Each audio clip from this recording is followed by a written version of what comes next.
اصحاب الجياد الضيف الوارد من الاسكندريه. يمكن زي ما قلنا لحضراتكم ده اللقاء الثالث للفريقين. معايا النهارده زميلي العزيز كابتن خشبه. مباراه الزمالك الجوله الاولى كانت نتيجتها ايه؟ الزمالك مع المعادي يا كابتن مجدي كان 29-28 للزمالك فوز. اصحاب الجياد النتيجه الاولى كانت 25-23 لسبورتنج، كانت هزيمه اصحاب الجياد. طيب الزمالك في المباراه الثانيه لعب مع سموحه في اسكندريه، كانت نتيجتها ايه؟ دي كانت احدى مفاجات الاسبوع ده، لان الزمالك عمل المفاجاه وكسب 28-27 في ظل الظروف اللي كان هو فيها. اصحاب الجياد على ملعبه في اسكندريه مع طلائع الجيش. كان فوز طلائع الجيش 38-29. اذا مستمعينا الكرام او مشاهدينا الكرام عبر شاشتكم المفضله شاشه الاتحاد المصري لكره اليد، انتهى اللقاءين بفوز الزمالك في المباراتين. سجل حتى الان 57 هدف، دخل مرماه 55 هدف، ضمن النقاط 4.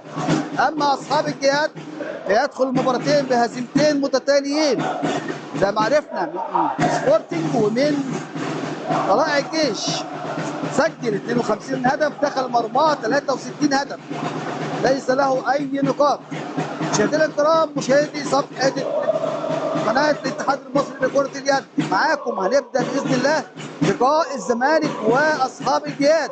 بس الزمالك في لقاء النهارده شامل صبحي رقم 12 فلفل 72، اكرم يسري 1 مازن رضا 3 زياد طارق وده مواليد 2004 رقم 7، كريم محمد ايضا مواليد 2004 23 24 خالد وليد 31 بكار 44 محمد ياسين 77 شادي محمود 80 امير حسن وده مواليد ايضا 2004 84 هشام صلاح محمود علي رقم 92 مواليد 2004 ادهم نصر مواليد 2005 رقم 99. اما النهارده اصحاب الجياد فبيمثلوا حسن علي حراسة المرمى رقم 1، احمد عبد العزيز 16، محمود هاني 74، عبد الكريم عامر 4، مصطفى محمد 6، احمد طارق 7، مؤمن صفي الدين 9، نور الدين عادل 10، يوسف احمد 15، بدر محمد 17، عصام علي 23 33 معاذ محمود 55، محمد خلف خالد محمود 66، محمود احمد بندقيه 85 97 زياد محمد. على بركه الله مشاهدينا الكرام، مشاهدي قناه الاتحاد المصري لكره اليد، نبدا اللقاء. ننزل ملعب المباراه والهجمه الاولى مع اصحاب الجياد. على طول بيتحرك كويس قوي الدور الثاني رقم 10 صانع العاب، يطلع كورته ليه زياد بيحاول يخش كده من على الدايره، ترجع تاني لزياد بتصعد بالجناح، يحاول يعدي لكن ترجع تاني زياد محمد وبيحاول يعمل اختراق نور الدين عادل لكن ياخد فيها ورميه حره. شرط اللعب السلبي المرفوعه من حكام اللقاء النهارده الدولي هي هايدي السعيد ومعها محمود هاني فاضي بسانت هشام. مسجل ابو العيله المراقب الدولي النهارده اشرف ابراهيم. ده تشكيلات النهارده سواء الحكام او اللاعبين. هجمه للزمالك اصحاب الزي الابيض في اللقاء اللي بيلعب على شمالنا النهارده. على طول 44 محمد ياسين، النص 84 موجود هشام صلاح، محمد ياسين تاني هتاخد من الخط الخلفي، يبدا التمريره يجري الكره للجناح لكن ترجع تاني، هتاخد من الخط الخلفي يبدا يطلع من على الدايره خليل يستلم لكن ترجع تاني الكره. دي رقم 3 مازن رضا اللي بيلعب 4 على الدايره وعلى الدايره وهدف، على الدايره وهدف اول، هدف اول لنادي الزمالك عن طريق خالد وليد. هجمه لاصحاب الجياد على مهله عند نص ملعبه، يبدا يعمل الهجمه المنظمه. صانع الالعاب موجود زياد محمد في النص باك الشمال، على طول بيطلع عند رقم 10 نور الدين، يرجع تاني زياد اللي بيطلع من على الدايره كويس قوي يستلم محمد مصطفى، طب محمد يرجع تاني يحاول يعدي زياد عند الدايره لكن رامي الجنب، رامي الجنب للزمالك اللاعب السريع لكن مش من مكانها. على طول يرجع الكره لفلفل حارس مرمى اللي موجود في الملعب دلوقتي، عماله خالص للنازل عند نص ملعبه عند محمد ياسين. محمد ياسين طلع الجناح ادهم، ترجع تاني لمحمد ياسين هتاخد، يبدا كده تغيير في مراكز لعيب نادي الزمالك، يعدي من خط الخلف ولا يعمل ايه؟ 84 هشام صلاح. ترجع تاني الكوره من على الدايره لخالد وليد. هشام مازن يحاول يعدي، كامل تاني لصلاح، ترجع تاني في اليمين عند محمد ياسين، ولسه تاني عند مازن وتصويبه لكن في العرض، لكن لما بكار يعدي بملعبه كويس قوي قوي قوي. عدى بكار بكوره حلوه قوي قوي من الجناح، عدى فتح نفس زاويه التصويب، سجل هدف ولا اروع من كده. من الزمالك ده شيء اصحاب الجهاد مشاهدينا الكرام. الدقيقه الثالثه من زمن الشوط الاول، اصحاب الجهاد والزمالك الجوله الثالثه موسم 2023 2024 محترفين. اذكر حضراتكم ان المباراه لابد ان تنتهي بفوز احد الفريقين. اذا انتهت المباراه بالتعادل بيتم اللجوء الى الرميه الترجيحيه. وتاني كوره وتصويبه حلوه حلوه حلوه، بيعمل اختراق رقم 10 نور الدين عادل وبيسجل اول هدف. اللقاء بالنسبه لاصحاب الجهاد. تاني الزمالك بيرد عليه وهدف، هدف للزمالك عن طريق 44 محمد ياسين. الهدف الثالث 3-1 الزمالك. اذكر حضراتكم زي ما قلنا المباراه لازم تنتهي باحد فوز الفريقين. اذا انتهى الوقت الاصلي بالتعادل بيتم اللجوء للضربات 7 امتار ترجيحيه 5 و5. لو خلصوا 5 و5 واستمر التعادل يبقى في 5 اخرين، لكن هنا بتنتهي اللعبه عند نهايه اللي بيضيع. والهجمه لاصحاب الجهاد، هاتوا خط من خط الخلف، بدا يستلم المباراه رقم 10 نور الدين كصانع العاب، وتغيير في المراكز كويس جدا لاصحاب الجهاد. بيطلع خالد وليد يحاول يحجز، تنزل على الدايره بفاول، رميه حره ياسمين، رميه حره هايدي السعيد.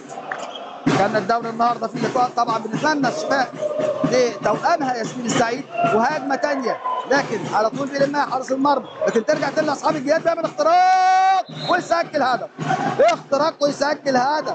الهدف الثاني لاصحاب الجهاد عن طريق زياد محمد رقم 97. كوره كانت ميته لكن لمها زياد محمد كويس جدا وقدر هو يسجل منها هدف. 3 الزمالك 2 اصحاب الجهاد. مشاهدينا الكرام، مشاهدي قناه الاتحاد المصري لكرة اليد في كل مكان، حصريا لقاء الزمالك واصحاب الجهاد. بالهجمه على طول زملكاويه، هاتوا خد من الخط الخلفي وارتفاع عالي لمازن، لكن يرجع تاني بكورته، يرجع تاني بكورته، وهاتوا خد تاني من الخط الخلفي عن طريق محمد ياسين، لكن ترجع تاني لمازن، حاول يطلع لمحمد ياسين في الباك، تنزل الكوره بالجناح عند ادهم لمحمد ياسين، هاتوا خد لمازن يعمل اختراق، نازل على الدايره خالد وليد، لكن فاول، فاول رميه حره، رميه حره للزمالك. لسه الملعب واقف، لكن اتحسبت على نادي الزمالك والكره اتلعبت في وسط البريك. وهنا طبعا هايدي بترجع الكره تاني من مكانها، هايدي السعيد، لان طبعا كل قلوبنا ياسمين ترجع تاني بالسلامه ويبقى توأم دولي على اعلى مستوى.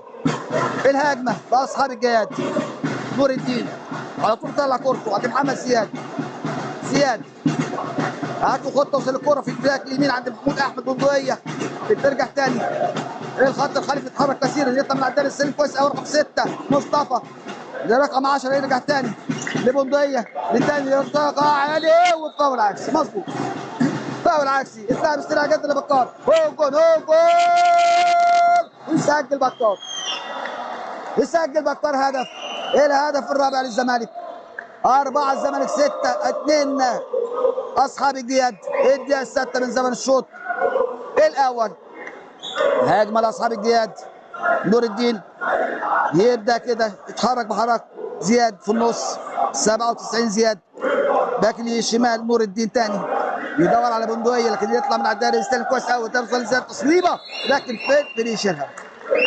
فين يشيلها؟ اذكر حضراتكم النهارده برضو ان الزمالك بيلعب بعدد 5 لعيبه تحت السن 2004 و2005.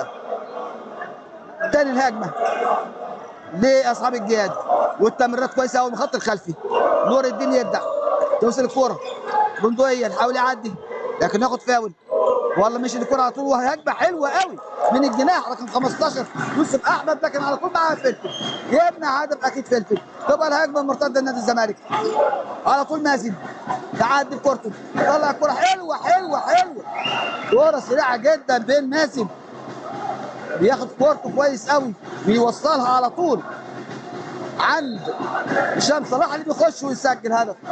ايه الهدف الخامس. وصلنا للدقيقة 7 مشاهدينا الكرام، التقدم ما زال زملكاوي 5-2 اصحاب الجياد، والهجمة لاصحاب الجياد والتمريرات الكتير من الخط الخلفي. يبدا بقى يحرك نفسه من بره كده الخط الخلفي، لكن لسه الكوره معاه والتمريرات كتير، وبيعدي البندقيه هيعمل اختراق حلو قوي، يدخل لعيب رقم 97 زياد ويسجل هدف، ولا اروع ولا اجمل، هدف جميل لاصحاب الجياد. وعلى طول الهجمه لنادي الزمالك، ايه اللي بيتحرك على مهله، توصل عند مازن، طلع كورته مازن على مهله خالص، باك اليمين محمد ياسين، مازن راح ناحيه الشمال وجه كده في النص صلاح، وتصويبه من صلاح لكن خارج الملعب، خارج الملعب هشام صلاح. تبقى الهجمه لاصحاب الجياد، تطلع على لكن تلاقي مازن في السكه يعمل فاول ويوقف الملعب.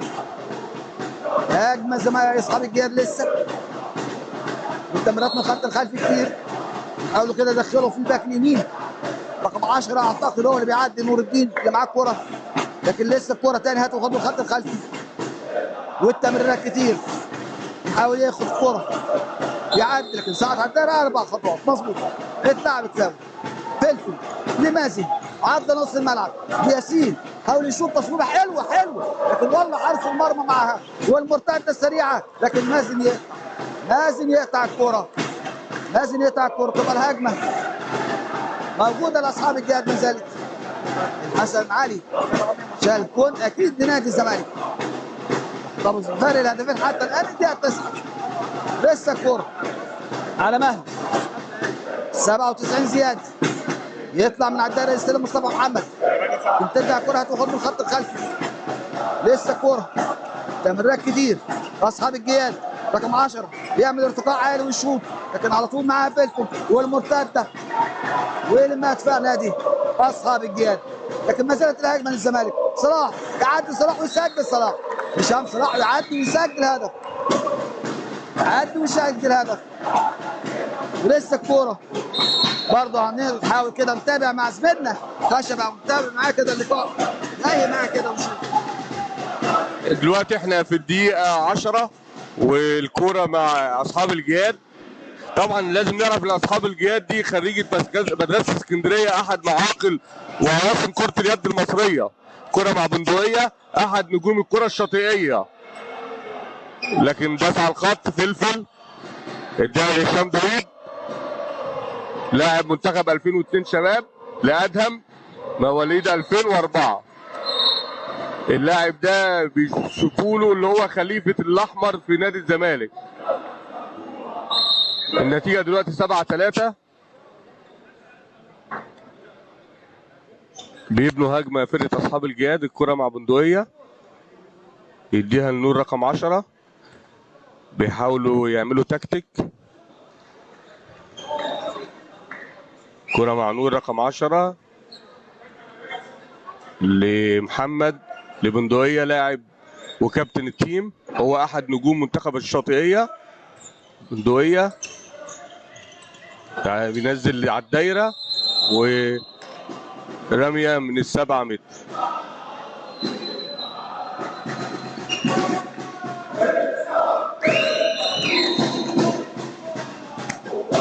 رامي 7 امتار لنادي اصحاب الجياد. نشوف بقى كده مين اللي هتبداها، لسه مش شايف مين رايح يلعب لاصحاب الجياد الرميه ال7 امتار. يا ترى يقدر يسجل هدف رابع ولا فلفل يحتفظ بفارق الاهداف؟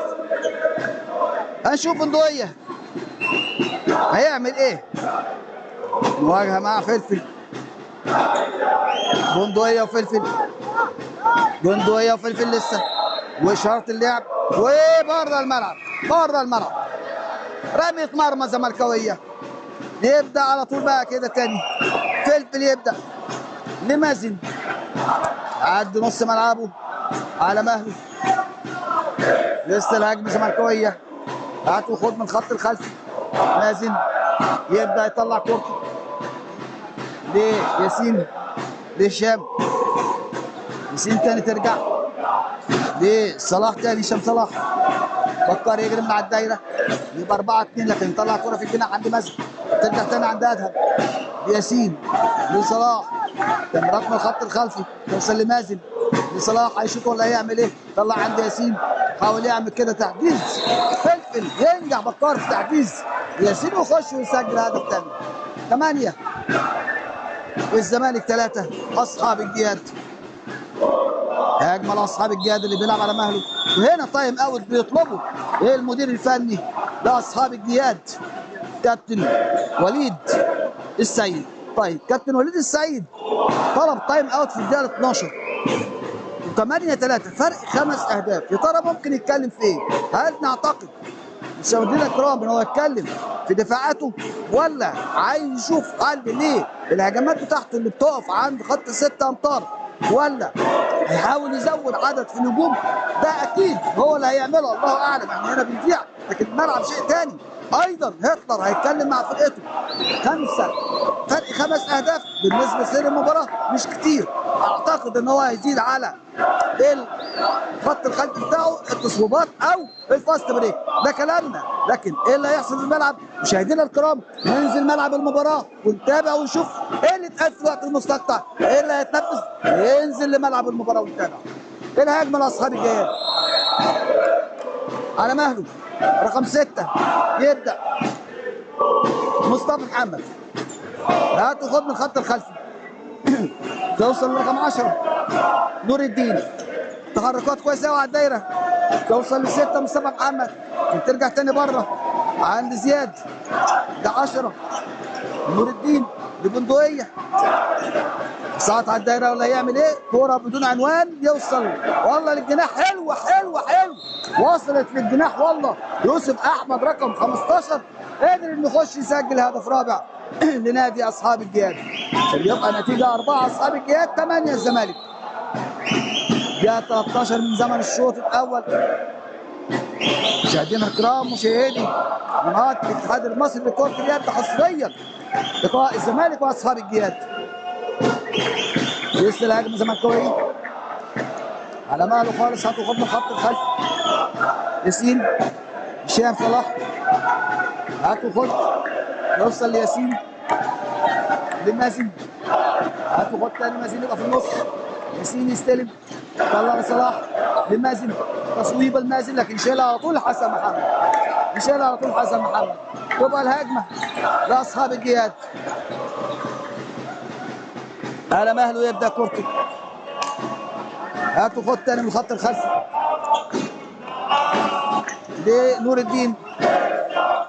حاول يطلع كورته على مهله خالص عند زياد. تغيير في مراكز اللاعبين من اصحاب الجياد. توصل عند 85 بده يخزنها العاب. هاتوا خد يعمل اختراق هايل هايل هايل. اختراق حلو قوي من زياد. خش ويسجل هدف خامس عشان يعدل السكور ل5 اصحاب الجياد 8 الزمالك. الدقيقه 14 من زمن الشوط الاول. هجمه زملكاويه لسه الكوره على ماله خالص. هاتوا خد من الخط الخلفي. تمريرات كتير.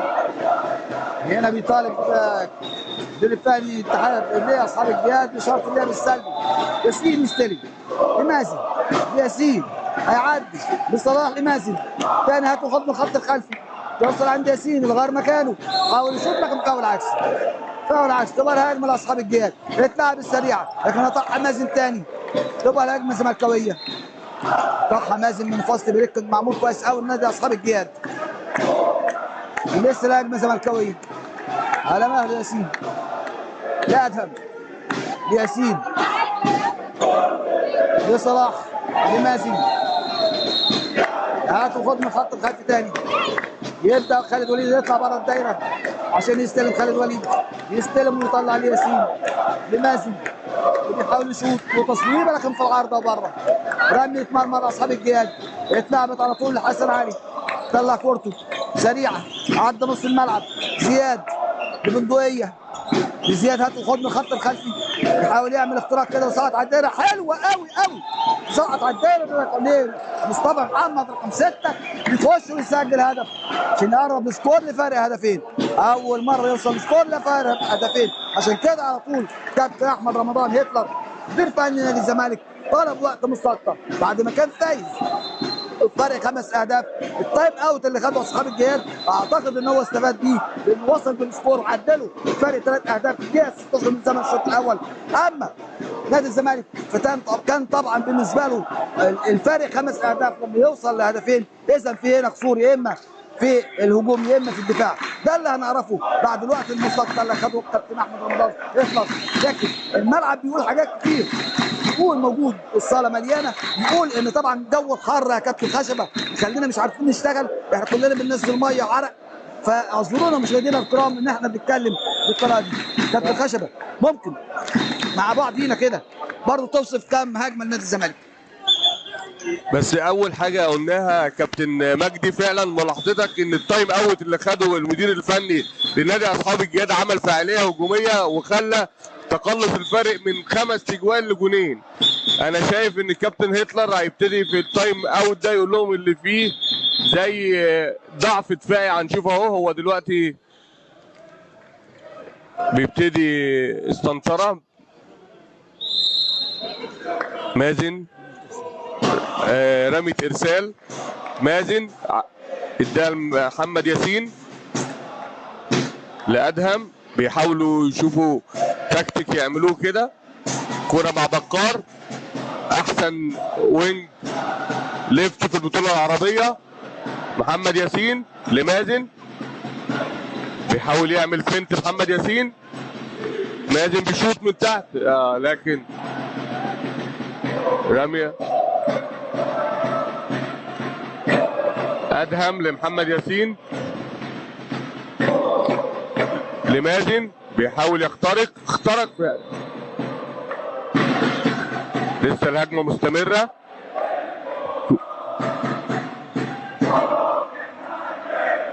محمد ياسين على الهاف بيحاول ينزل على الدايره، خالد وليد يرجعها لمازن، مازن بيعمل تصويبه لكن حائط صد من نور، يعمل فاست بريك بينزله على الدايره وهدف. فاست بريك نموذجي لاصحاب الجياد. انت يا كابتن مجدي شايف كده ايه اللي حصل في التايم اوت اللي قاله مدرب اصحاب الجياد؟ يمكن كده اصحاب الجهاز زي ما قال كابتن خشبه الهجوم بدا يصحى وبدا هيصوتنا يعلى والتعادل قرب 7-8 الدقيقه 17 من زمن الشوط الاول. مشاهدينا الكرام والهجمه زملكاويه، يعني ممكن لو الهجمه دي قدر اصحاب الجهاد يحتفظوا بيها اعتقد هيبقى في كلام تاني. نزل بدا ينزل محمود علي 2004 رقم 92 كسر الالعاب، كان بيغير هو مازن مكانهم. توصل الكرة عند شادي 77 برضه بدا يدفع بيه، كان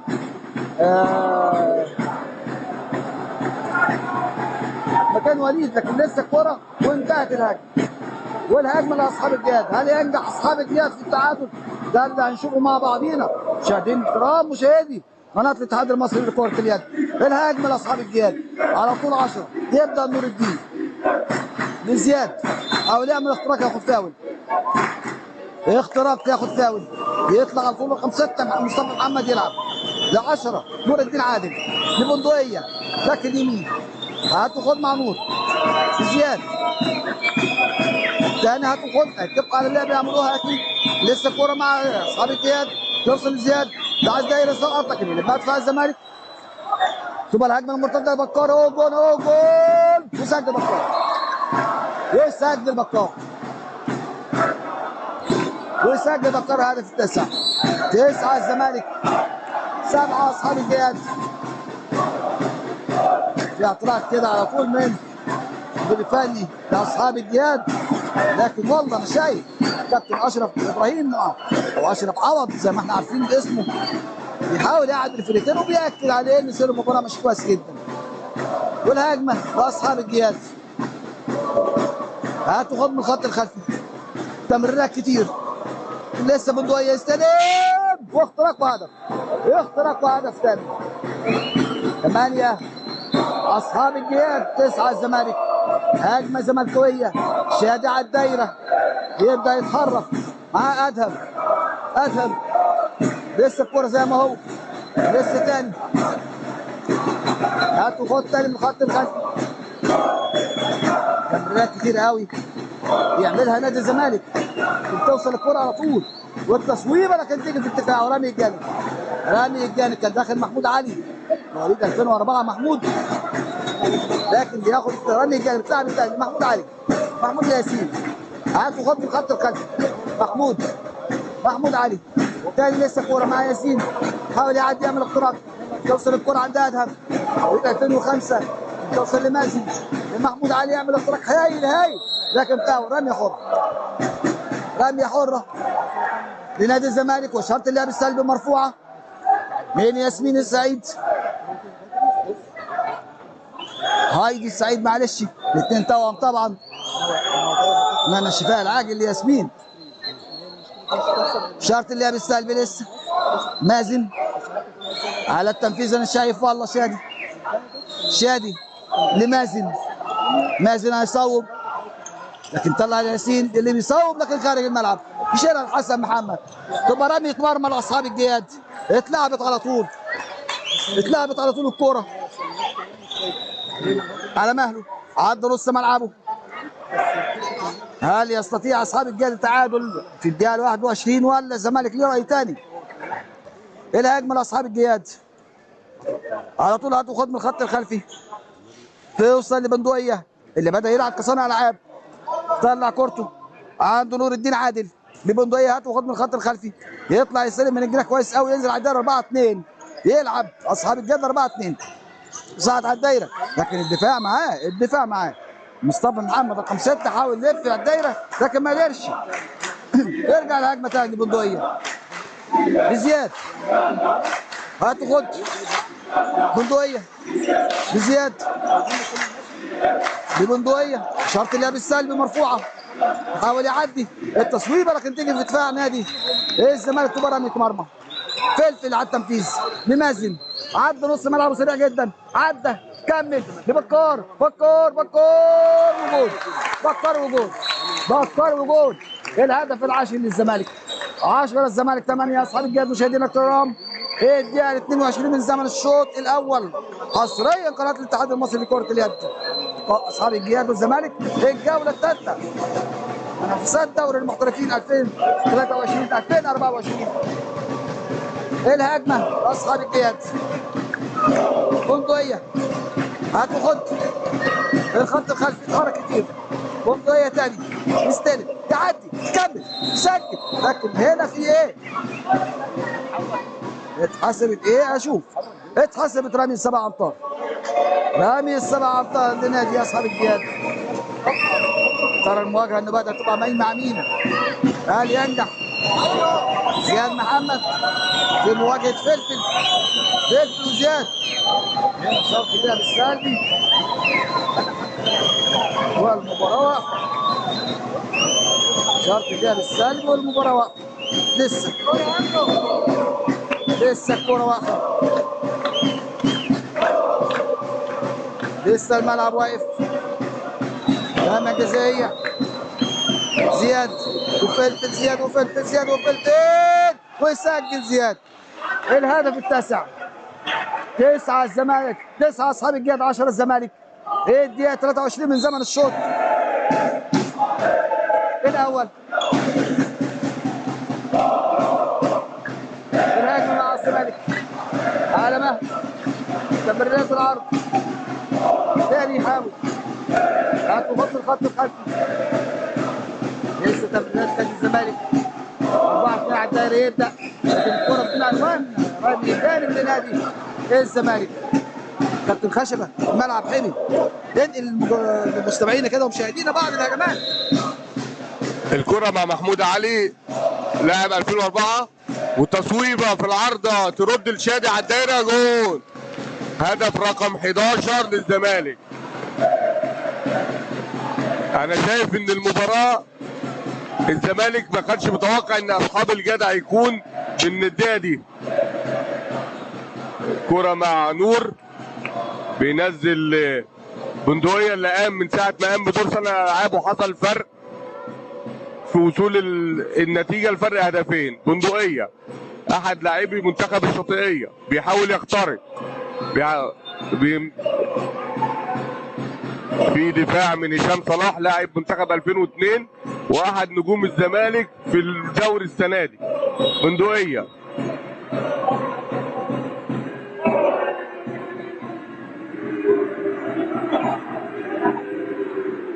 بندقية بيحاول يخترق بيديها النور، نزل على الدايره لكن يقطعها محمد ياسين وهجمه مرتده. ادهم داخل على السته ورميه من ال7 متر. الحكم شاف اللي هو اعاق وبيدي انذار لبندقية. المباراة ملتهبة والجو لوحده حر مع الجماهير. في اعتراض من بندقية لكن خلاص مش هيرجع الحكم في كلامه. داخل بكار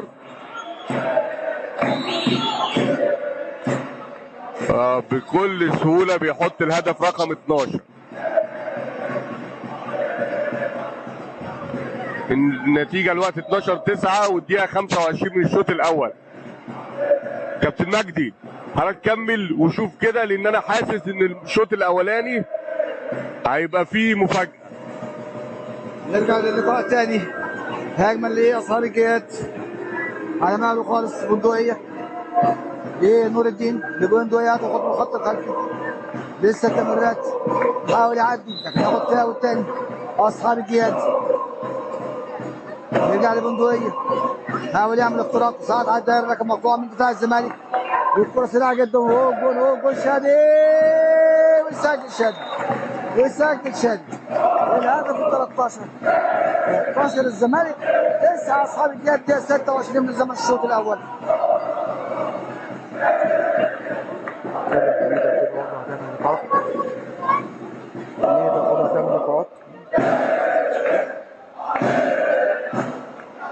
لسه الهجمة أصحاب الجهاد هتاخد من الخط الخلفي. زياد شاط على الدايرة يستلم ويسجل مصطفى محمد من على الدايرة بيستلم كرة جميلة ويسجل هدف. الهدف العاشر. يرجع الفرق 3 أهداف. يبدأ محمد علي ينزل تاني. محمود علي 2004 على مهله. تاني الكورة هتاخد من الخط الخلفي. زياد طارق أول مرة نشوف زياد رقم 7 مواليد 2004. لسه الهجمة زملكاوية. محمود علي والتصويبة ويجي في عرضه لكن المات فعلا أصحاب الجهاد وياخد كورته وعلى مهله خالص. حاول يعدي زياد محمد. زياد لمصطفى. على طول تطلع الكرة عند زياد محمد. هتاخد من الخط الخلفي. داري من الكرة كويس قوي توصل لبدر النمر وتصويبه الرمية جزائية. في دقيقتين لزياد. رمية جزائية ودقيقتين لزياد. هشام باسم السبكي اسم كبير في عالم كرة اليد سواء باسم السبكي طبعا مدربنا الكبير صانع امجاد التوانسه. ينزل هشام باسم السبكي. نشوف الهجمه كده مع مين. المواجهه مع زياد محمد. باسم وزياد لسه وتصويبه وشيلها باسم وترجع تاني لزياد يلمها ويسجل الهدف 11. يبقى الفارق هدفين 2. يوصل الفارق هدفين 13 للزمالك 11 اصحاب الجهاد. دقيقة 27 من زمن الشوط الاول. الهجمه للزمالك. لسه الزمالك بيلعب ناقص عشان كده طلع فلفل ونزل ياسين استلم كورته ياسين وهاتوا خد تاني تصويبه من خارج الملعب. رمية مرمى اتلعبت على طول اصحاب الجهاد. عدى زياد بالكوره صار للجناح. ترجع تاني عند رقم 10 نور الدين جول لزياد على ساعة عدى، لكن ياخد هو بخداع حلو قوي قوي، عمل خداع جميل ودخل، لكن يشيلها فلفل، يشيلها فلفل ويقف على كورته، يشيلها فلفل ويقف على كورته ويستنى المسانده، يطلع فلفل وينزل ياسين، يبدا الزمالك يهاجم ب6 افراد على اساس ان هو ناقص العدد، ناقص العدد لمده دقيقتين، فاضل 45 ثانيه ويكمل، لسه الكوره مع الزمالك. محمود علي توصل عند الشام صلاح لمحمود للشام، ثاني ياسين حاول يعدي لكن الدفاع يمنع، دفاع اصحاب الجهاد يمنع الكوره، والهجمه ما زالت للزمالك. يعني لسه محمود يشوط ويتيجي في العارضه، يقول الملعب فاضي ويشوط لكن خارج الملعب، خارج الملعب، رمية مرمى زملكاويه، رمية مرمى زملكاويه. لسه الزمالك 6 افراد، يكتمل نادي الزمالك كده، ينزل ياسين ويكمل فلفل في الملعب، والهجمه الزملكاويه. والدقيقه الاخيره مشاهدينا الكرام بين زمن الشوط الاول، اصحاب الجهاد والزمالك. فلفل طلع كورته، هاتوا خد للشادي، توصل للشام، مش لزياد لمؤيد، ثاني الكوره لكن تصويبه خارج الملعب، مازن رضا طلع تصويبه كده خارج الملعب، رمية مرمى لاصحاب الجهاد، اتلعبت على طول. زياد بندقيه، زياد هاتوا خد، توصل لبدر النمر بزياد، يطلع لبندقيه ولا شوط، يصوب ويسجل، يصوب ويسجل زياد محمد الهدف 12، ويرجع الاهداف فرق هدف واحد. كان الزمالك يحاول يعدي لكن يخطف اصحاب الجهاد، وصفاره نهايه الشوط، لكن في فاول هيتلعب للزمالك، فاول هيتلعب للزمالك، كل فرقه هتقف وايه، فاول هيتلعب لنادي الزمالك، ورماها طبعا بروح عاليه جدا بكار عشان ينتهي الشوط الاول. مشاهدينا الكرام، مشاهدي قناه تلفزيون الاتحاد المصري لكره مصر، الاتحاد المصري لكره اليد، بتقدم زملكاوي 13-12 اصحاب الجهاد. الى ان نلقاكم في الشوط الثاني، تقبلوا تحياتي، لا تذهبوا بعيدا، لقاءنا مع الشوط الثاني.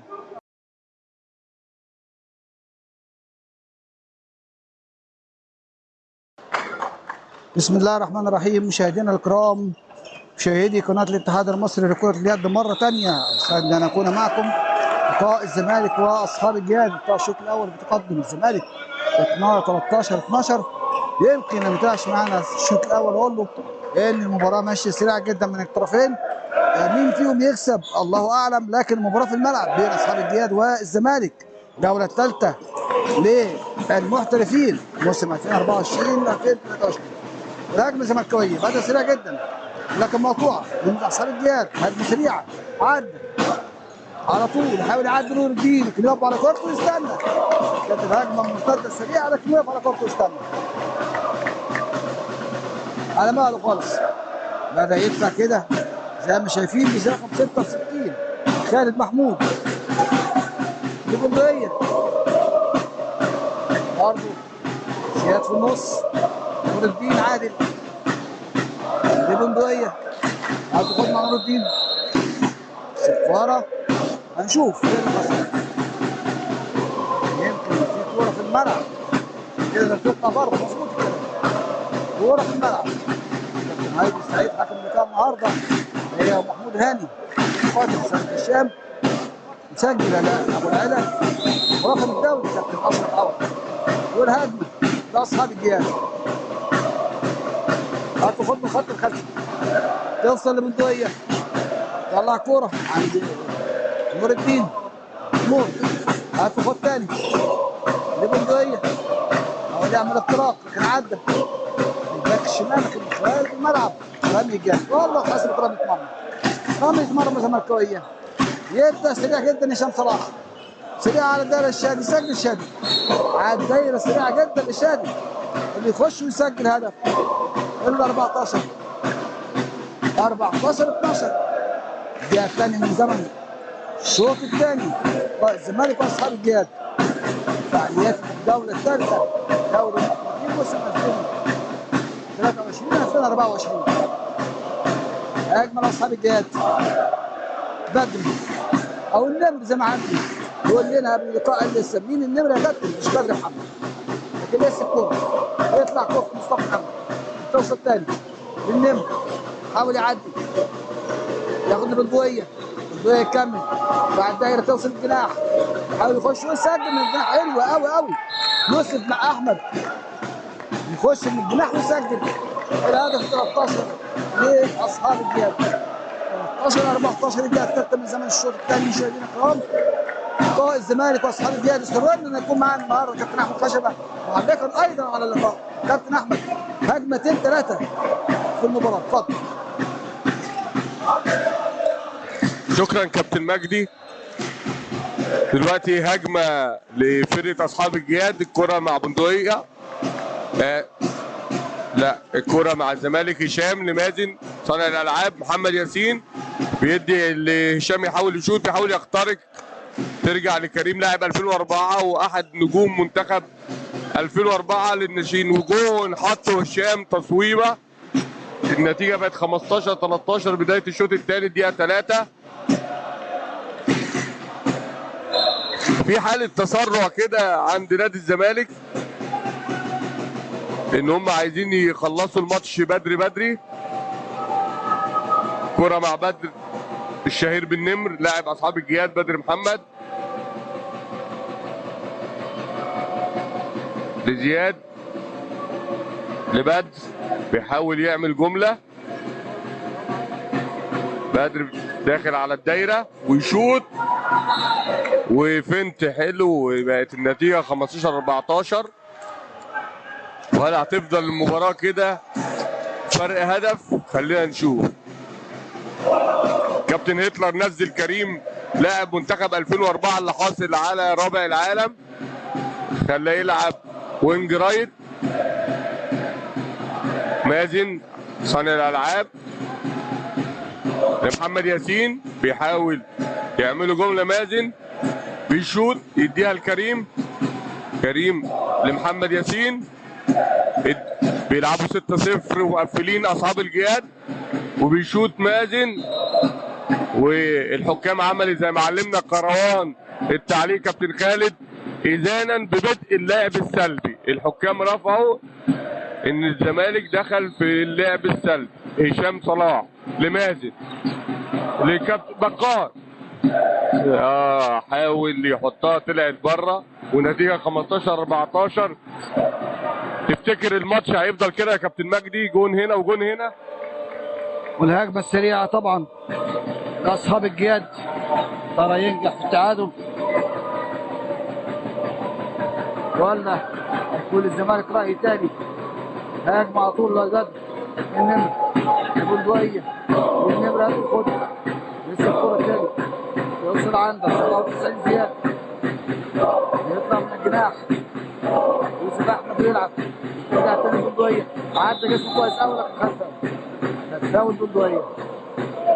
لسه الهجمه لاصحاب الجهاد، هل ينجح في التعادل في الدقيقه السادسه من زمن الشوط الثاني ولا هيكون دفاع الزمالك ليه راي ثاني؟ الملعب بيقف.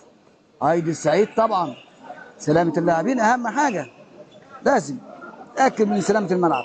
اذكر حضراتكم مشاهدينا الكرام مشاهدي قناه الاتحاد المصري لكره اليد، اللقاء لابد ان ينتهي بفوز احد الفريقين سواء الزمالك او اصحاب الجهاد. مين منهم؟ لا نعلم حتى نهايه اللقاء. والملعب نرجع له على طول. بندقيه اصحاب الجهاد، زياد هاتوا خد من خط الخلفي يطلع من عندنا يستلم 66 خالد حاجه خالد كان مقطوع من دفاع الزمالك ما كويس قوي. والمرتده شادي يسجل لكن في العارضه بالماء تاني في اصحاب الجهاد خالد يبقى المرتده لاصحاب الجهاد يقف على كورته ويستنى خالد الثاني زياد لسه مع الكوره البندقيه سقط على الدايره بياخد فاول. لسه الهجمه لاصحاب الجهاد، يطلع من على الدايره مصطفى محمد يلعب على طول الكره عند النمر. البندقيه هتاخد مع النمر، البندقيه دخل نص الملعب تحت تاني الجناح حاول يعدي لكن على طول فلفل يشيل. ولا هجمه المرتده بكار بكار بكار بكار بكار يطلع على طول كوره عن وليد. وليد بترقص الكوره حلوه قوي قوي قوي.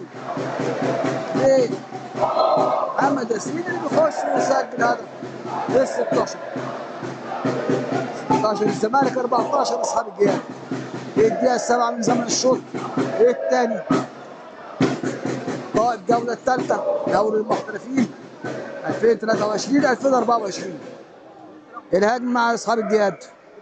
النمر في النص، بندقية في اليمين للنمر تاني لزياد، يروح بندقية في النص يستلم حاول يسقط على الدايرة، سقط في الجناح وجول ويشيلها فلتة ويشيلها فلتة. تبقى المرتدة للزمالك. ياسين على كورته يطلع عند مازن الجناح لبكار يخش العارضة تشيل العارضة تشيل. هو الهجمة لاصحاب الجهاد. عدى نص ملعبه يقف على كورته يستنى المسانده. نور الدين عادل يخرج وينزل النمر. فاول لاصحاب الجهاد. يطلع من على الدايره مصطفى محمد يلعب. مصطفى لبندقيه للنمر هتدخل من خط الخلفي.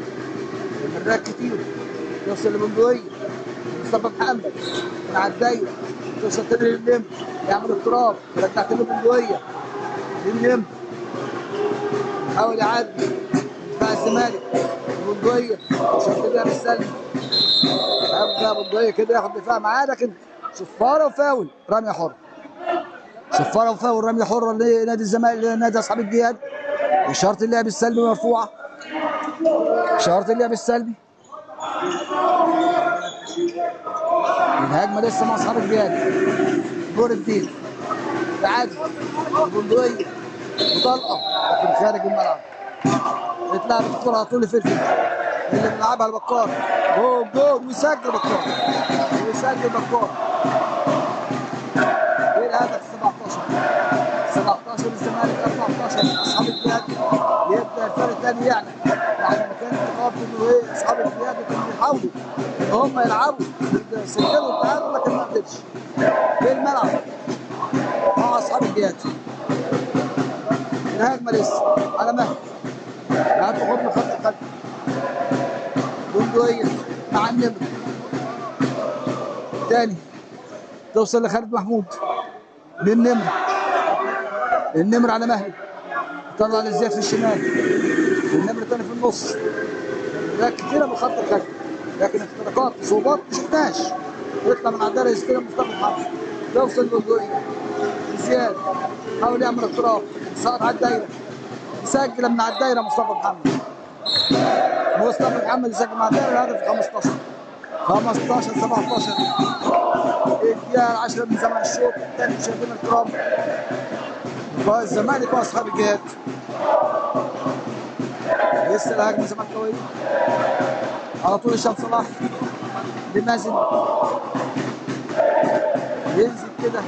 زياد طارق 2004 زياد لمازن هتاخد مع ياسين لمازن لزياد لمازن لشادي لزياد يجري ياسين يستلم صفاره. صفاره كده عشان نعرف ايه اللي حصل. كابتن اشرف عوض في المباراه صفر وقف المباراه كده وفي كلام على الجهاز الفني لنادي الزمالك. شوف ايه اللي هيحصل كده. كابتن هيثر طبعا معاه بيهديه طبعا. كل في الملعب هنا يعني كرة اليد رسالة نقدمها للناس كلها. يمكن أول مرة الاتحاد المصري لكرة اليد يستطيع إنه هو اللي ينقل مباريات بطولة دوري المحترفين من داخل الصالات. عشان كده بننقل لحضراتكم في اليوم الواحد 3 مباريات وسواء الجمعة أو الثلاث مواعيد المباريات بتبقى ثابتة. بننقلكم جميعا من الملعب المختلف. عن طريق الحاصل قناه الاتحاد المصري لكره اليد. لسه الملعب واقف. ذكر حضراتكم كده بنتائج اللقاء اللي اتلعبت قبل كده. الزمالك والمعادي 29-28 من الزمالك. سموحه والزمالك في اسكندريه 28 زمالك 27 سموحه. بالنسبه لمباريات اصحاب الجهاد لعب اول مباراه مع سبورتنج هزيمه 25-23. لعب مع طلائع الجيش ايضا في اسكندريه هزيمه 38-29. الزمالك لعب مباراتين فاز مباراتين سجل 57 هدف دخل مرماه 55 هدف. ضمن النقاط 4. اما اصحاب الجهاد في لعب مباراتين خسر مباراتين سجل 52 هدف عليه 63 هدف. في دقيقتين الجهاز الفني لنادي الزمالك بالتالي الملعب هيتغير. تبقى الهجمه لاصحاب الجهاد ويطلع واحد من الزمالك. هجمه لاصحاب الجهاد ويطلع واحد من نادي الزمالك نتيجه استبعاد لمده دقيقتين الجهاز الفني. لكن طبعا مش هيتحسب على اللاعب اللي هيخرج. مش هيتحسب عليه الدقيقتين. احنا عارفين ان الاستبعاد لمده دقيقتين 3 مرات يتليها كارت احمر. لكن لو اللاعب اللي خرج اتحسب عليه مرتين بعد كده تاني ما يخرجوش كارت احمر. المره دي مش هيتحسب عليه. نرجع للقاء والهجمه لاصحاب الجهاد. بندقيه راح في النص يتنقل في الباك النمر هاتوا خد مع زياد للبندقيه للنمر لبندقيه حاول يصعد على الدايره في دقيقتين تاني من لاعب نادي الزمالك نتيجه راح برجليه للكوره. يعني الكابتن هايدي السعيد بتقول له انت رحت برجليك للكوره. لو الكوره لو انت ثابت والكوره جت فيك ماشي. لكن انت رحت برجليك للكوره. ده الكلام اللي بتقوله كابتن هايدي السعيد. بيطلع 84 هشام صلاح. كده الزمالك ناقص في الملعب 2. ترى اصحاب الجهاد يقدر يسجل فرق الهدفين ولا بندقيه للنمر خش. لكن هنا بقى النمر تاني واقف في الملعب اسمه فلفل حارس مرمى نادي الزمالك يمنع هدف اكيد لاصحاب الجهاد. يطلع فلفل ينزل نازل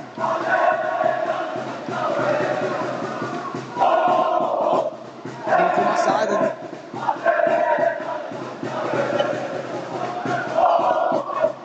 مظبوط كده الزمالك بيلعب 5 في الهجوم لكن مخرج حارس المرمى.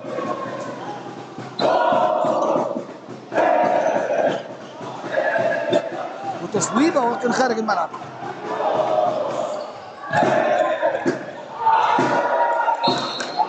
وعلى طول كده كل الملعب فاضي ويسجل اصحاب الجهاد.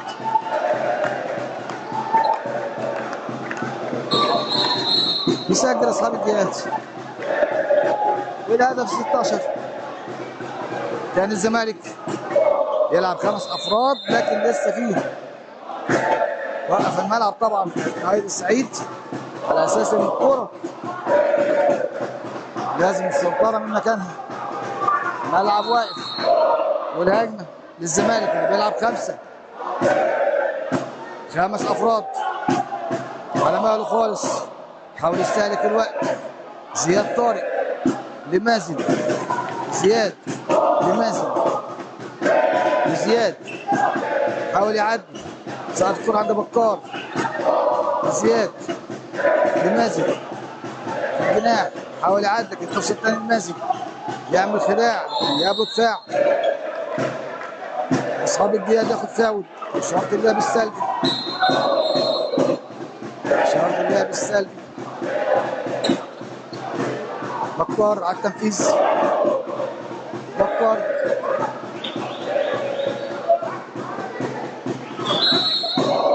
بكار طلع الكرة لمازن بيعمل ارتقاء عالي ويشوط لك خارج الملعب رمية مرمى. لعبت على طول اصحاب الجهاد. هاتوا خد سريعة جدا.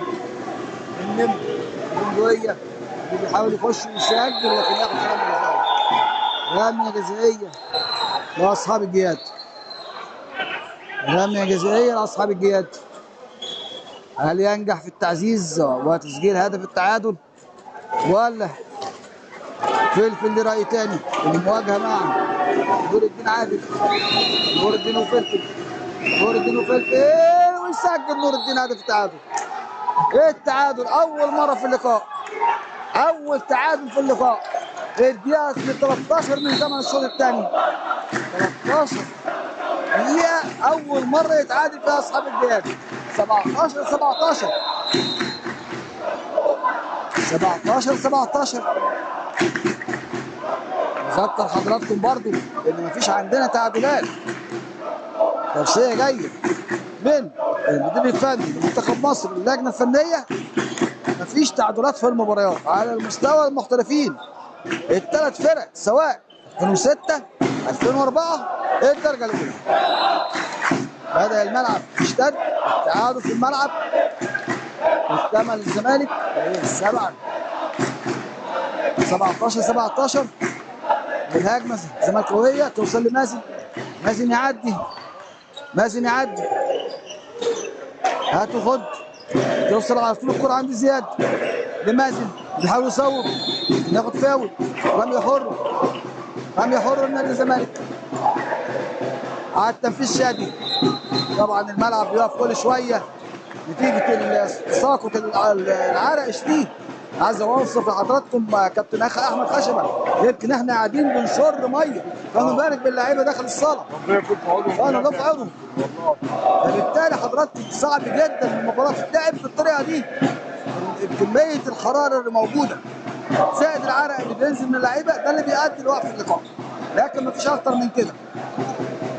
لسه المباراه مع نادي مع الزمالك. كوره على التنفيذ محمد ياسين، محمد ياسين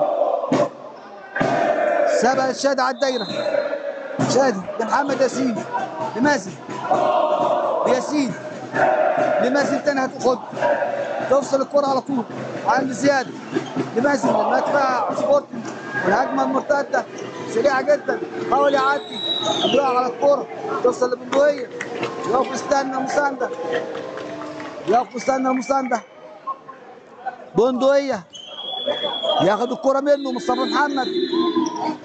صفارة تاني قلت لحضراتكم العرق الكتير جوه الملعب مع حرارة الجو مع عدم تشغيل المكيف بيؤدي إلى وقف الملعب كتير جدا. ده بالظبط الحالة اللي بنوصفها لحضراتكم، لكن الملعب بيقف عشان إيه؟ زي ما قلت لحضراتكم كده، زيادة الحرارة زائد العرق بتاع اللعيبة، بينزل تساقط مية على أرضية الملعب، استحالة تتلعب من غير ما تنشف. ده باختصار شديد الحالة اللي احنا فيها. والملعب يشتغل، والهجمة لاصحاب الجياد، ما زال التعادل سيد الموقف. الدقيقه 14 من زمن الشوط الثاني، بندقيه طلع كورته النم، هات وخد النم مع بندقيه بيقرب له، اللي يطلع من على الدايره مصطفى محمد يستلم لبندقيه ثاني، يوصل لزياد، حاول يعدي، صعد في الجناح، تعدي لكن على طول يشيلها، يشيلها فتن، يشيلها فتن، برافو، يشيلها فتن. تبقى الهجمه زملكاويه على طول على مهدي، هشام صلاح، محمد ياسين باك اليمين، محمد يحاول يطلع كورته على طول، ياسين تاني لمازن، هات وخد مع هشام صلاح، هشام لمازن، فكر يجري 4-2 على الدايره، بتوصل لياسين يصوب، لكن والله حارس مرمى الحسن علي يمنع هدف اكيد لنادي الزمالك. الحسن يمنع هدف اكيد لنادي الزمالك. ترجع الافضليه ثاني لاصحاب الجياد. هل ينجح في اول تقدم ولا الزمالك لراي ثاني؟ نتابع ونشوف حصريا في قناه الاتحاد المصري لكره اليد. لقاء اصحاب الجياد والزمالك من صاله نادي الزمالك. مين بيتوقف؟ ثاني كوره بتتلعب، هات خط خط الخلفي، بندقيه حاول يعدي، ثاني كمل، ياخد فاول بندقيه، فاول رميه حره، رميه حره من بره 9 امتار، جاب على طول من عند مصطفى محمد، مصطفى ليه؟ النم لبندقيه، النم شرط اللعب السلبي، شرط اللعب السلبي، كمل بندقيه، كمل النمر، ياخد فاول رميه حره. اعتقد لازم تشاط، اعتقد لا ده الشاط، هنشوف العدد. زياد هيكمل ياخد فاول، فاول لسه رمي حره النادي اصحاب الجهاد ما زال التعادل مستمر مشاهدينا الكرام 17-17 والدقيقه 17 من زمن الشوط الثاني. وبرضه الملعب يقف، برضه الملعب يقف. يعني معذورين يا جماعه والله، في جو حر جدا واللعيبه كانوا الله في عونها. يعني احنا بنقول كان الله في عوننا احنا واحنا بنعلق، لكن الملعب تحت صعب جدا، الملعب تحت صعب جدا ولسه الملعب واقف. والرميه الحره لمصلحه اصحاب الجهاد واشاره اللعب السلبي. هنشوف ايه اللي هيتم. على التنفيذ زياد محمد، هو ومصطفى محمد، زياد ومصطفى. زياد صوب، لكن فين؟ بره الملعب، بره الملعب. رمية مرمى ترجع لافضليه تاني نادي الزمالك، يلعب افضليه تاني للزمالك. ياسين لصلاح، توصل عند مازن، مازن بياسين تاني. هاتوا خد محمد ياسين مع مازن. صلاح هاتوا خد تاني، بيلف من بره يطلع عشان يستلم. سالم ياسين لمازن، ارتقاء عالي، تصويبه لكن حارس المرمى. كلمه السر النهارده حارس المرمى، سواء في نادي الزمالك بدل او الحصر علي في نادي اصحاب الجهاد. واول تقدم، اول تقدم في اللقاء لاصحاب الجهاد 18-17. 18-17 اول تقدم في اللقاء لاصحاب الجهاد. يرجع الكره للزمالك، نزل على طول 92 محمود علي، مواليد 2004 محمود، على التنفيذ لصانع العاب. هاتوا خد من الخط الخلفي مع ياسين، يجري صلاح يستلم، يحاول يعدي، ارتقاء تصويبه هايله. هدف التعادل، التعادل 18-18. يا ترى هنشوف كده رميات ترجيحيه، رمي 7 امتار، ولا يكون للفريقين راي ثاني قبل نهايه اللقاء في الوقت الاصلي. والهجمه لسه مع اصحاب الجهاد، والتمريرات توصل لبندقيه، للنمر، لزياد، للنمر، بندقيه لسه الطلقه ما جاتش، لكن ياخد فيها البندقيه. لسه ما صوبش، لسه ما طلعش الطلقه من البندقيه، لكن ياخد فيها والاصحاب الجهاد. على طول النمر لبندقيه تاني، بندقيه لسه بيتحرك للنمر، حاول يعمل اختراق، صعد على الدايره لكن دايس على الخط. تبقى الهجمه للزمالك، اتلعب السريعه، محمد ياسين عدى نص الملعب، سقط على الدايره الشادي، لكن لما دفاع اصحاب الجهاد لكن ترجع تاني للزمالك. سقط على الطرف الاطول من اللازم، رميه مرمى، اطول من اللازم، رميه مرمى، رميه مرمى لاصحاب الجهاد. كابتن احمد خشبه، انتوا يعني اللقاء الدقايق دي مع بعضينا. الدقيقة 18 كانت هي بداية أول تقدم لنادي أصحاب الجهاد بنتيجة 18-17، ودلوقتي النتيجة التعادل 18-18. الكرة مع نور لبندقية،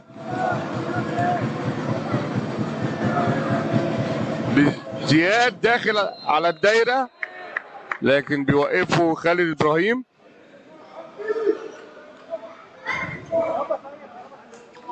طبعا احنا عارفين ان موسم 23-24 مبارياته لا تقبل القسم على التين، لابد من فائز. وفلفل كالعاده رجل المباراه ينقذ تصويبه من محمد محروس لاعب الدايره. هشام بيصوب كره من بره التسعه لكن بره، في حاله تسرع وسربعه من فريق الزمالك.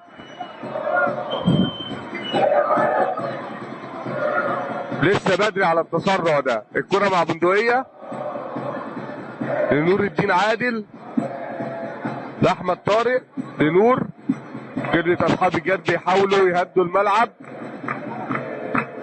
النتيجه حتى الان في صالحهم وهم ليهم الافضليه دلوقتي، لو جابوا الكوره يتقدموا. والكابتن وليد شبرا بيطلب تايم اوت في الدقيقه 20. هو طلب التايم اوت في الشوط الاول في الدقيقه 12، دلوقتي طلبه في الدقيقه 20، يعني بعد 20 دقيقه من الشوط الثاني، تفتكر هو هيقول لهم ايه يا كابتن مجدي في التايم اوت ده؟ التايم اوت طبعا ليه كابتن خشبه حاجتين اتنين. هو طلبوا التايم اوت، هو ليه حق ان هو يطلب تايم اوت تاني بعد الدقيقه 27. فبالتالي هو بيدي افضليه لنفسه انه يبقى لسه ليه تايم اوت. اعتقد ده اول حاجه. الحاجه الثانيه لما وصل نقطه التعادل، الزمالك لما فاز بفرق هدف، الزمالك قدر يتعادل. فهو بالتالي شايف نقطه ضعف في الزمالك ايه هي، احنا ما نقدرش نتكلم عليها، لكن هو شايفها عشان كده طلب تايم اوت عشان يقدر يستغلها في دفاعات من الزمالك. نفس الكلام كابتن احمد رمضان هتلر، اعتقد ان هو هيشد على الولاد شويه. عدم التركيز اللي عمله يمكن في استعجال في التصويب من هشام صلاح او من محمد ياسين، فبالتالي حاول يهديهم لان لسه بدري قوي 10 دقائق على نهايه اللقاء. زي ما قلنا ونذكر تاني حضراتكم، اللقاء لابد ان ينتهي بفوز احد الفرقتين، عشان كده مفيش عندنا حاجه اسمها تعادل. المباراه لسه في الملعب، 10 دقائق كتير قوي، انتهى الوقت المستقطع، هننزل لملعب المباراه ونشوف ونشاهد ونعرف ايه اللي اتعمل، ايه اللي اتقال، ايه اللي هيتنفذ من كلا الفرقتين. هجمه مع اصحاب الجياد، تعادل 18 الدقيقه 20 من زمن الشوط الثاني. هجمه لاصحاب الجياد، هل ينجح ان يكون له الافضليه في التهديف ولا الزمالك له راي ثاني؟ هنشوف ونتابع حصريا مشاهدينا الكرام على شاشه قناه الاتحاد المصري لكره اليد، ليكم لقاء الزمالك واصحاب الجياد. هجمه لاصحاب الجياد على التنفيذ رقم 6 مصطفى محمد على التنفيذ، قريب منه زياد محمد 97.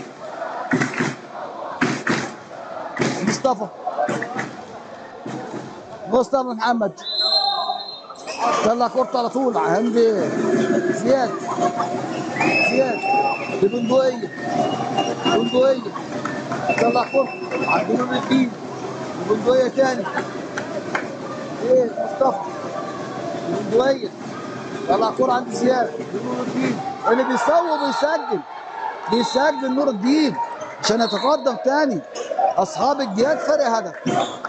على طول محمد ياسين بصراحه اللي بيشوط لكن ياخد فيها ورمي حر. رمي حر اصحاب الجياد للزمالك،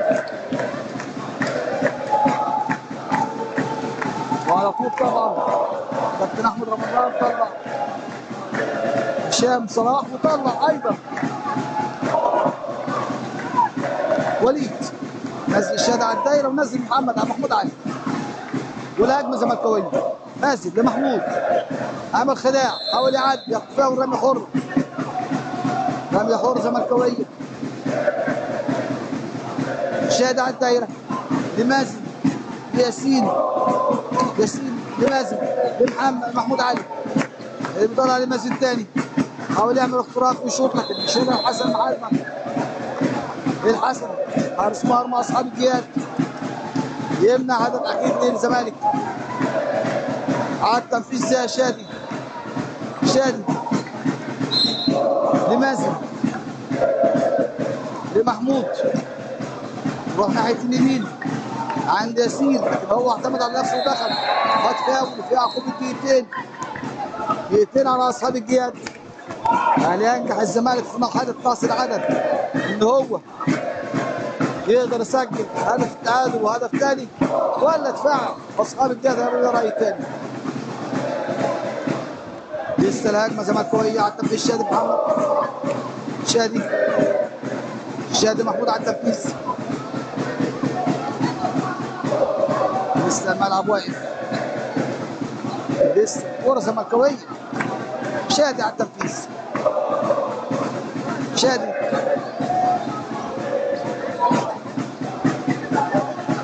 لسه شادي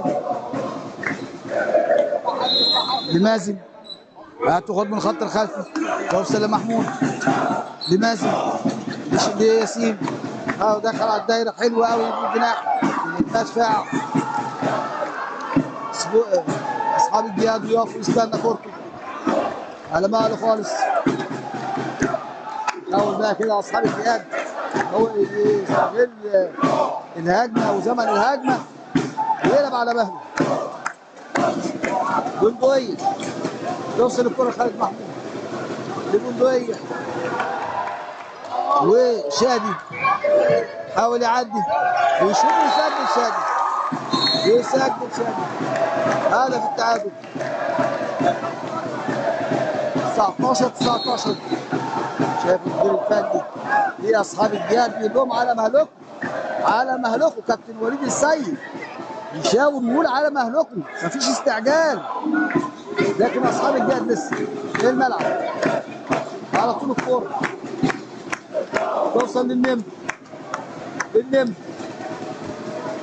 لنور الدين يطلع مصطفى يستلم مع الدايره لنور الدين لبندقيه نور الدين اللي بيخش يخترق ويسجل الهدف ال 20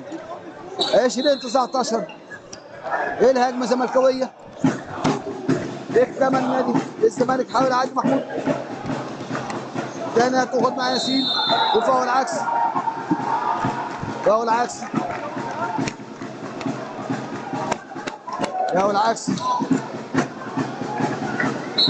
وفي هنا دقيقتين على طول لياسين انفعال بدون داعي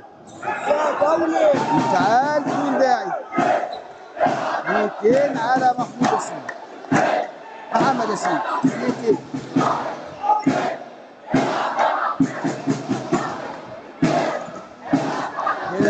ناقصين عدد لكن اصحاب الجهاد هيكمل الاول والهجمه لاصحاب الجهاد يطلع حارس المرمى وينزل النمر يستلم النمر لبندقيه بالنمر هتاخد لبندقيه تاني خلصت من على الدايره كان مقطوعه الكوره ترجع عند بندقيه تاني ولسه الهجمه لاصحاب الجهاد خلصت على الدايره تاخد فاول اكتمل كده اصحاب الجهاد والهجمه على طول مع نور الدين وشرط اللعب السلبي كده من الجناح ويسجل اول مره يسجل فارق هدفين لنادي اصحاب الجهاد اول مره يوصل لفارق لهدفين اصحاب الجهاد معاها طول تايم اوت بيحسبوا وياخدوا كابتن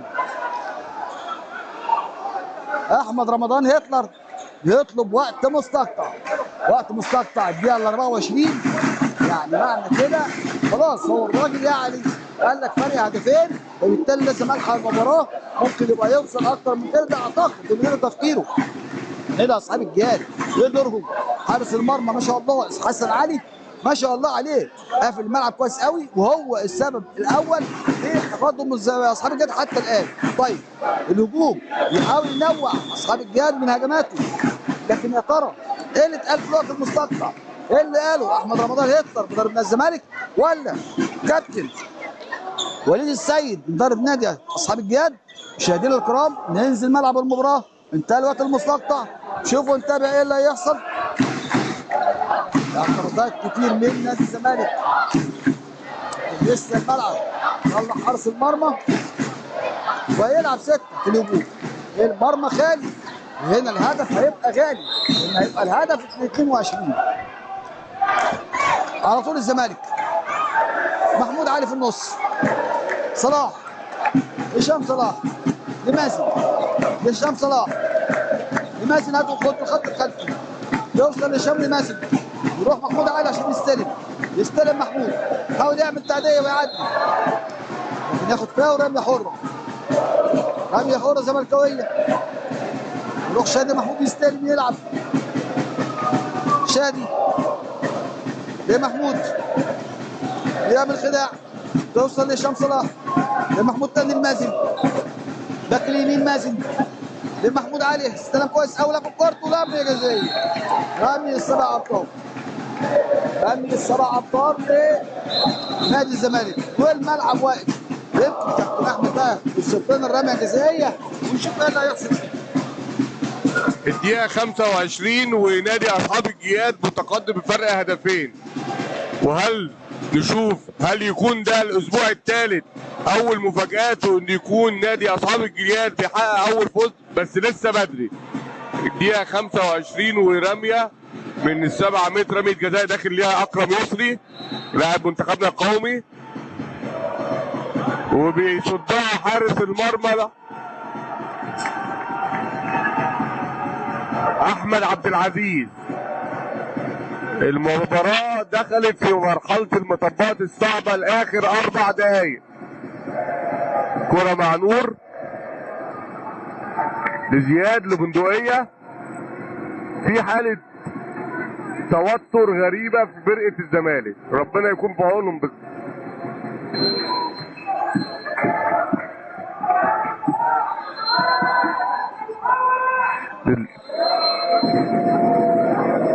كرة مع محروس الدايرة، جمهور الزمالك مش ساكت. الحكم واقف المباراة عشان العرق زي ما قال الكابتن مجدي، ربنا يكون في عون اللعيبة. بندقية لزياد لبندقية، يحاول يعملوا هجمة، عايزين يخلوا الفرق 3 عشان يحسوا ان المباراة قربت. داخل بيخترق على الدايرة، لكن حائط صد دفاعي من هشام صلاح ومحمد ياسين. كرة مع زياد بيحاول يشوط لكن فاول. بيحاولوا يوصلوا بالهجمة بأقل وقت عشان يستفيدوا بضياع الوقت. كرة مع محروس الدايرة، يديها لزياد، زياد بيدي لبندقية، بيشوط الهدف رقم 22 في الدقيقة 27 يا كابتن مجدي، بقى فرق 3 اجوان. حضرتك شايف ايه؟ 3 أهداف مشاهدينا الكرام، تقدم لنادي أصحاب الجياد، والهجمة زملكاوية. علي ينجح الزمالك في الرجوع مرة ثانية، والله أصحاب الجياد ليهم رأي ثاني. الهجمة ما زالت للزمالك، سقط على الدايرة لكن مقطوعة في دقيقتين على اللاعب نادي الزمالك لنادي أصحاب الجياد. رقم 10 خارج، رقم 10 خارج دقيقتين من أصحاب الجياد. نور الدين عادل. هل ينجح الزمالك في العودة مرة ثانية ب3 أهداف في حالة نقص عدد نادي أصحاب الجياد، ولا دفاع أصحاب الجياد وحارس مرماهم لرأي ثاني؟ ده اللي هنشوفه خلال الدقيقتين ال3 دقايق اللي باقيين من زمن اللقاء. والهاجم محمد ياسين الزمالك طلع كورته لمازن، سقط للجناح، حاول يخش ويشيلها حارس المرمى. قلت لحضراتكم حارس المرمى ودفاع نادي اصحاب الجياد هل يكون لهم راي ثاني؟ على طول حسن علي شال كوره هدف اكيد، لكن ما زالت الكوره زملكاويه. محمود علي، محمد ياسين على الدايره الرشادي وخارج الملعب، ورمي القاضي، رمي السبع متر، رمي ال7 امتار، رمي ال7 امتار، يخرج حارس المرمى. هينزل 16 احمد محمد عبد العزيز اللي صد الكوره اللي فاتت. هل ينجح في صد الكوره دي الاخرى ولا مازن ليه راي ثاني؟ المواجهه بين مازن واحمد عبد العزيز. احمد ومازن، احمد ومازن، احمد ومازن، يهوش مازن ويسجل مازن، ويسجل مازن هدف ال20 20-22 20-22. والهجمه لاصحاب الجهاد اللي بيلعب 6 ترك حارس المرمى ونزل لاعب. اول مره ينزل محمد خلف رقم 55. محمد خلف كان الكوره حتى خد يوصل عام نور الدين لبندوي زياد اللي بيشوط بيشيلها تلتف يلمها دفاع الزمالك. والهجمه زملكاويه لازم يلعب رمي الحاره ويلتف مقبول لصلاح ياسين لصلاح على الدايره الشادي يسجل شادي الهدف ال21. قلت لحضراتكم هل ينجح الزمالك في العوده ولا اصحاب الجهاد براي ثاني في العوده؟ 21-22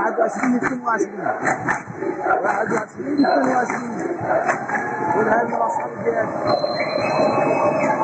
قلت لحضراتكم هل ينجح اصحاب الجهاد في الإبقاء على المباراة ولا الزمالك ينجح في العودة أثناء نقص العدد لأصحاب الجياد؟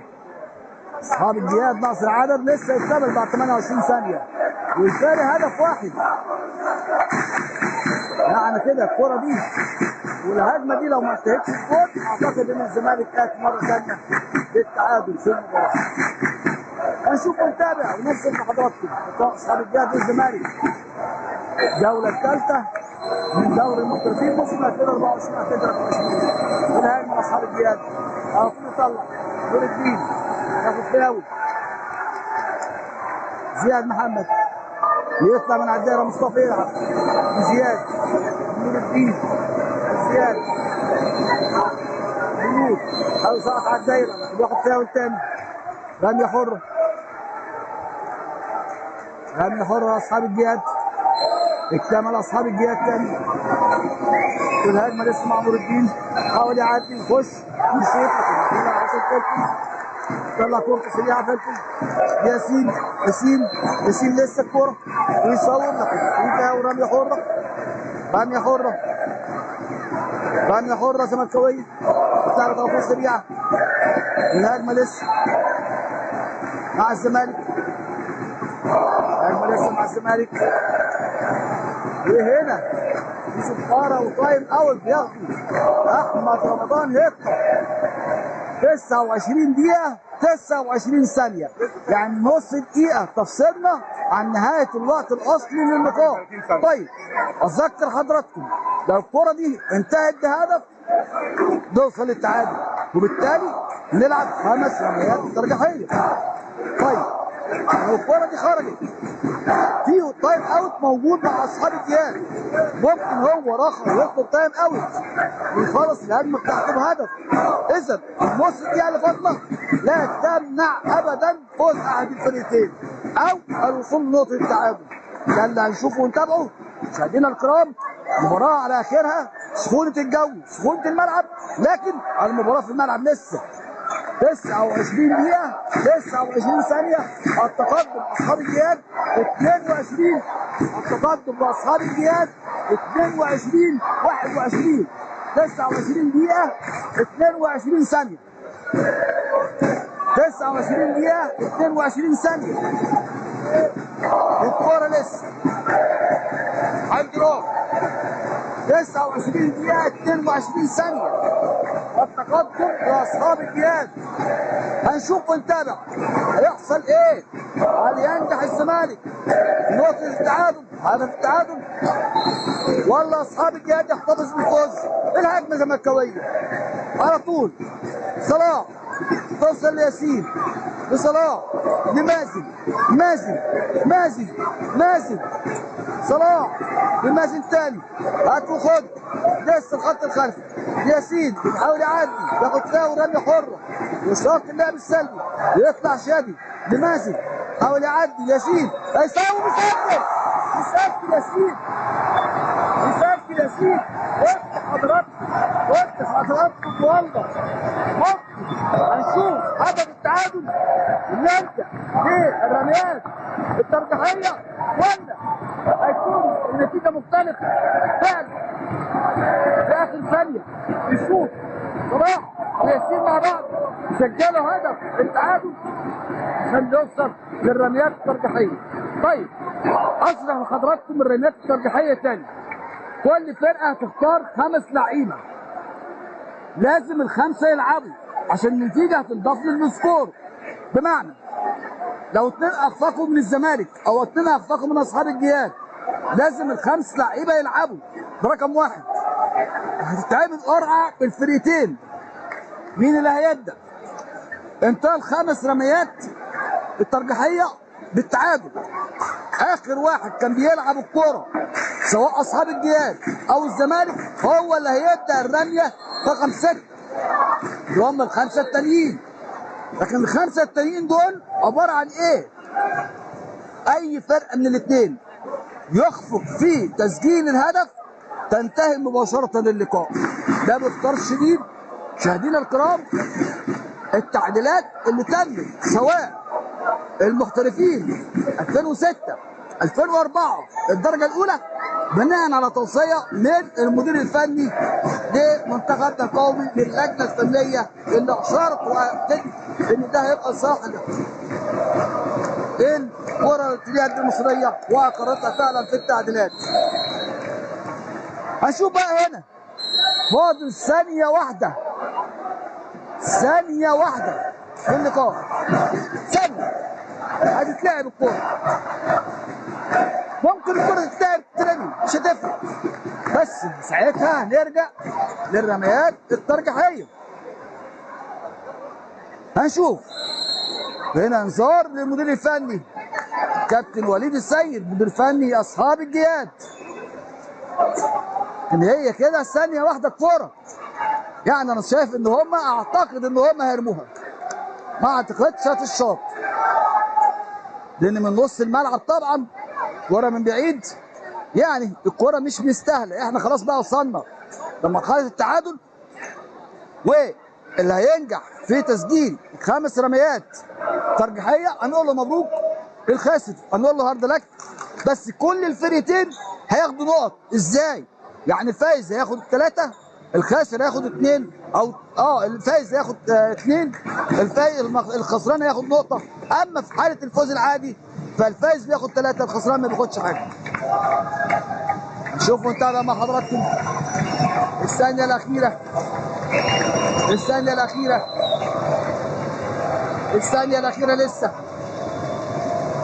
29 دقيقه 59 ثانيه كنا واقفين عندها.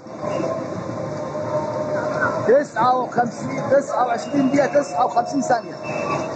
اعتقد ان اصحاب الجهاد اتفقوا على ان هم يرموا الكوره عادي، هيرموا الكوره عادي، لكن لازم الكوره تتلعب،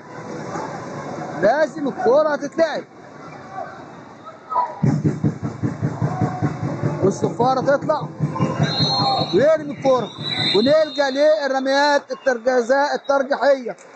5 رميات جزاء ترجيحيه تتعمل قرعه جديده بين الفريقين، ده رقم 1.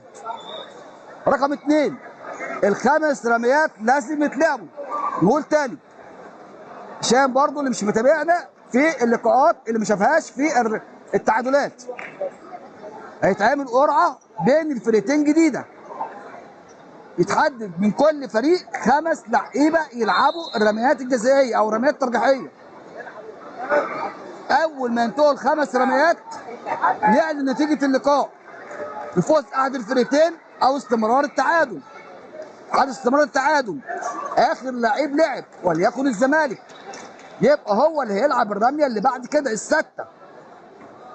في حاله اخفاق اي فرقتين، اي حد من الفرقتين سواء الزمالك او اصحاب الجياد بعد الرميه ال5 لو استمر التعادل بيتم اعلان الفريق الفائز.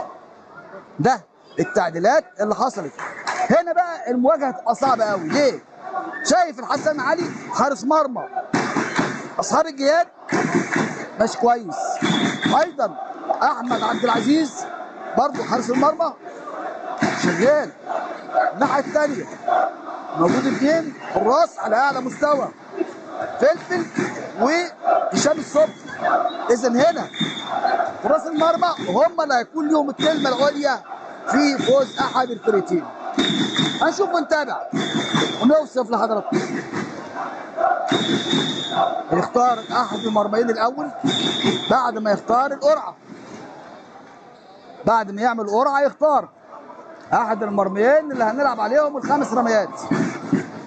انا شايف ان هم اختاروا الناحيه اللي هناك هتلعب عليها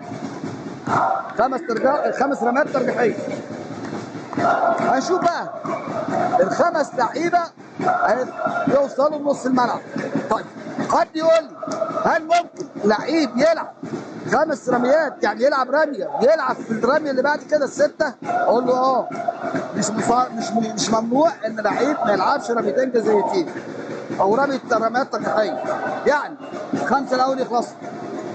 ممكن يعيدوا هم نفس ال5، ممكن يعيدوا هم نفس ال5، مش مشاكل. ده اللي هنشوفه.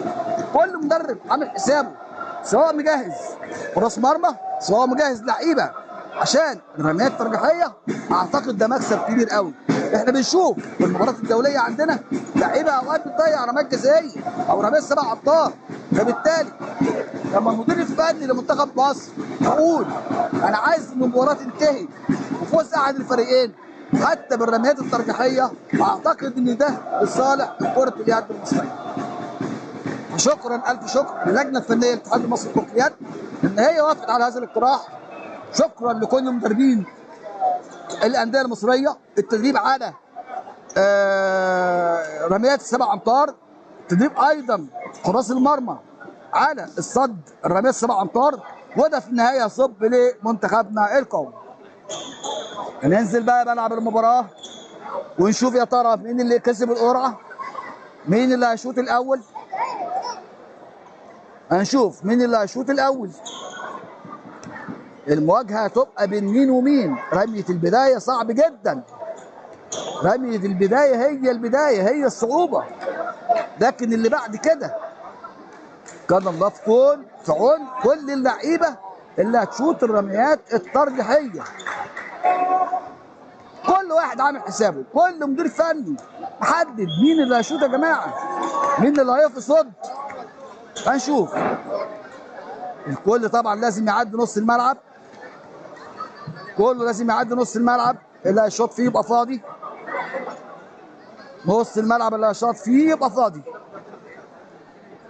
كابتن هايدي السعيد طبعا بتستعد عشان الرميات 7 امتار، معاها كابتن محمود هاني.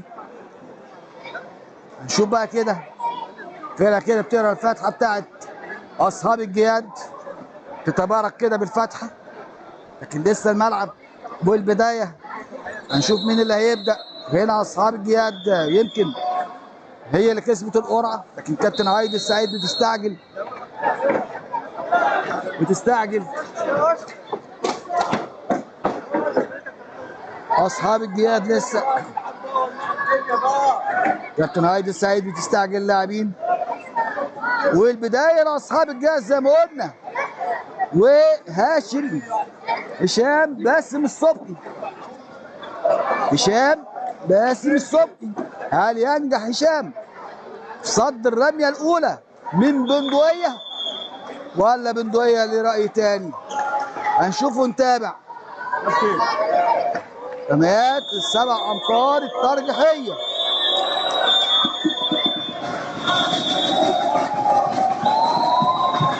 وكابتن هايدي طبعا بتقول مع الصفاره. لسه الملعب واقف، يا كابتن لسه الملعب واقف. روحوا هناك. يمكن كده كابتن هايدي لقت جمهور كتير راح الناحيه الثانيه عشان مواجهه الجون، يا كابتن لكن لسه الملعب واقف. راح كابتن احمد رمضان هتلر عشان يسكت الجمهور، يقول لهم صفاره لا ممنوع. كابتن اشرف عوض ايضا يخرج الجمهور اللي واقف على الخط. الملعب بدا طبعا ياخد شكل مش كويس، جمهور كتير نزلوا الصاله بتاعت المباراه رغم المباراه لسه ما انتهتش، لكن لسه الملعب واقف. طبعا الدوليه كابتن هايدي مش هتسمح باللعب الا لما الملعب يفضى اكيد. هنشوف ونتابع اللقاء. و5 رميات ترجيحيه. لسه في ناس في الملعب، نشوف ايه اللي هيحصل. الملعب واقف، لسه الجمهور داخل الصاله والملعب واقف. طبعا عايزين كده نشوف مع بعضينا ايه اللي هيحصل. كابتن احمد رمضان هتلر بيخرج الناس برضه بنفسه اهو. اذا يا جماعه الملعب كده المباراه لسه ما انتهتش، المباراه بتنتهي بفوز احد الفرقتين، فبالتالي لازم نصبر لغايه المباراه ما تنتهي، سواء الزمالك او اصحاب الجياد ايهما يفوز هنقول له مبروك. لكن الملعب يقف الفتره دي كلها عشان ضربات رميات الترجيحيه، لا صعب شويه، الجو مش مستحمل. لسه الملعب واقف، لسه الملعب واقف. الضربه الاولى لاصحاب الجهاد، المواجهه بين بندقيه وهشام باسم السبكي.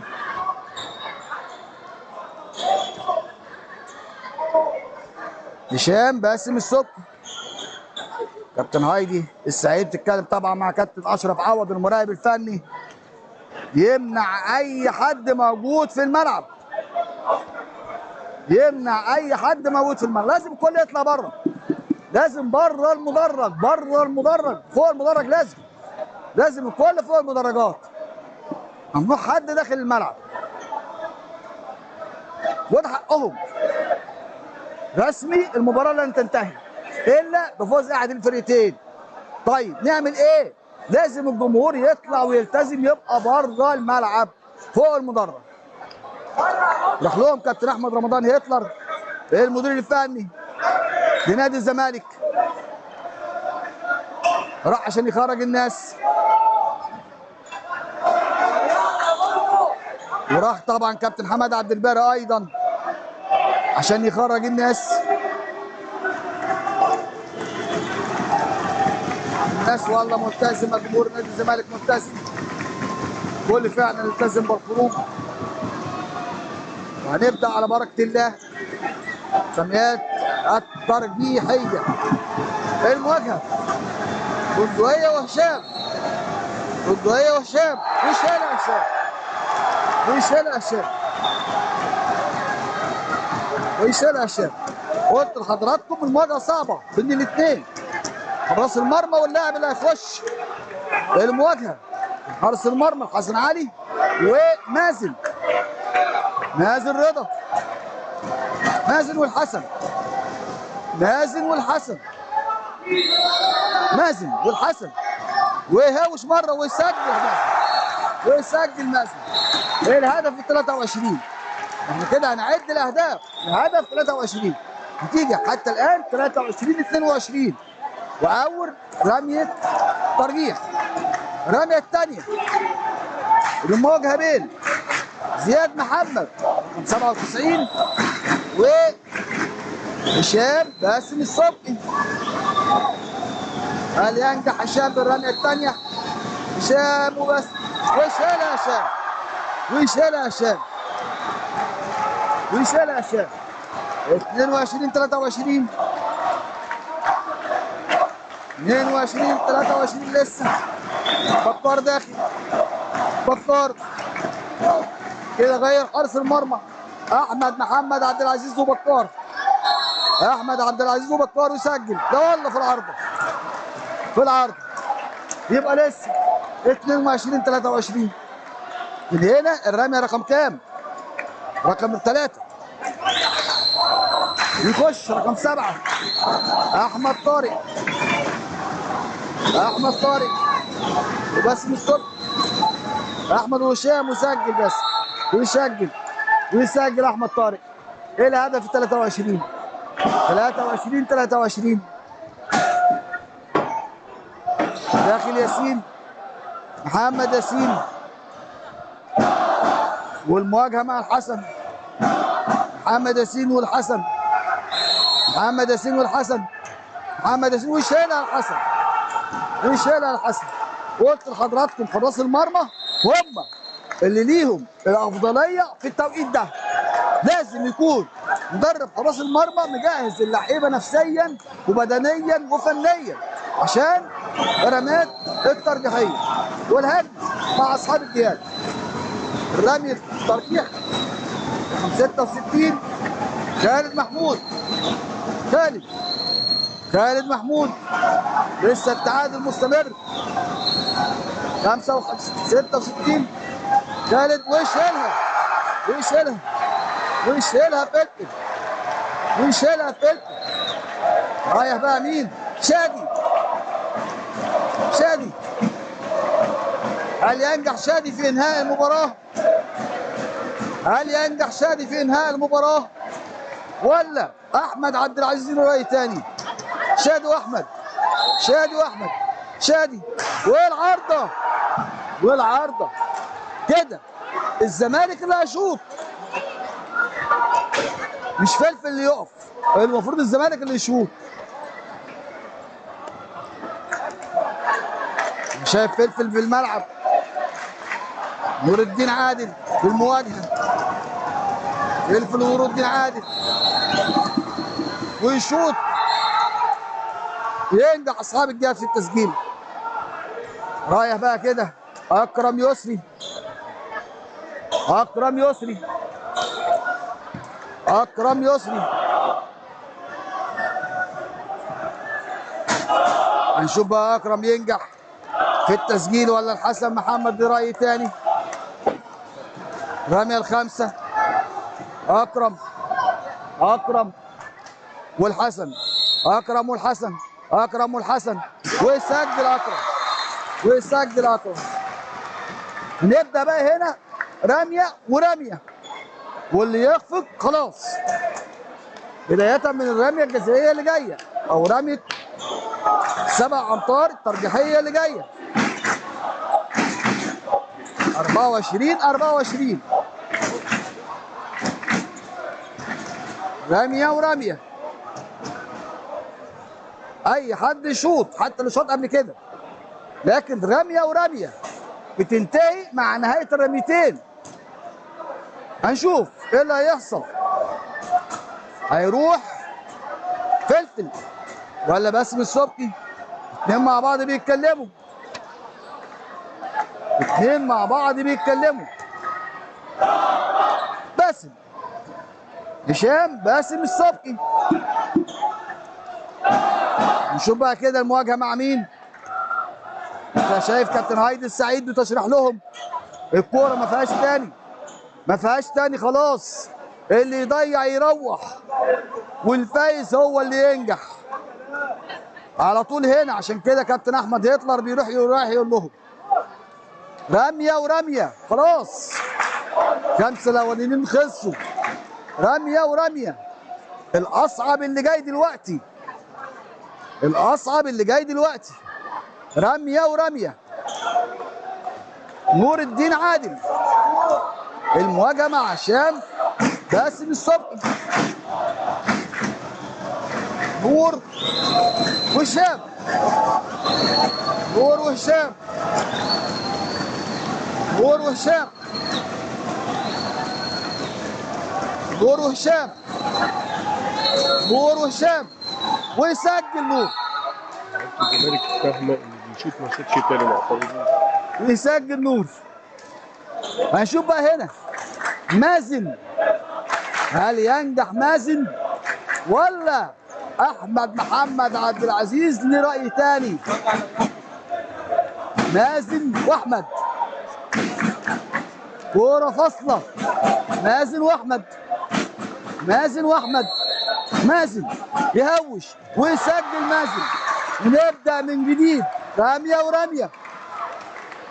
هشام باسم السبكي، مين اللي رايح من اصحاب الجهاد ولا سبع الفلفل النبادي؟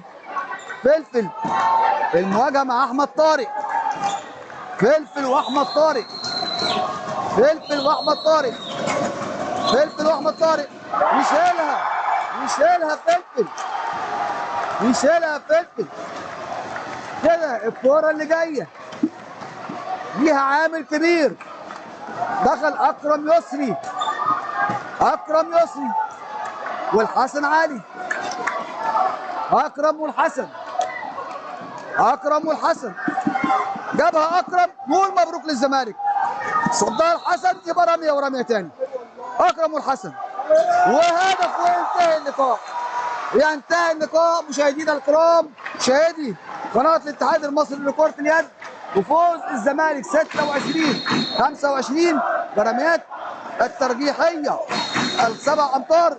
الى ان نلقاكم في المباريات الاخرى، لكم من طريق العمل اراك التحيات محمد حليقه واحمد خشبه، كان معكم معلقكم رياض مجدي حطب، الى اللقاء.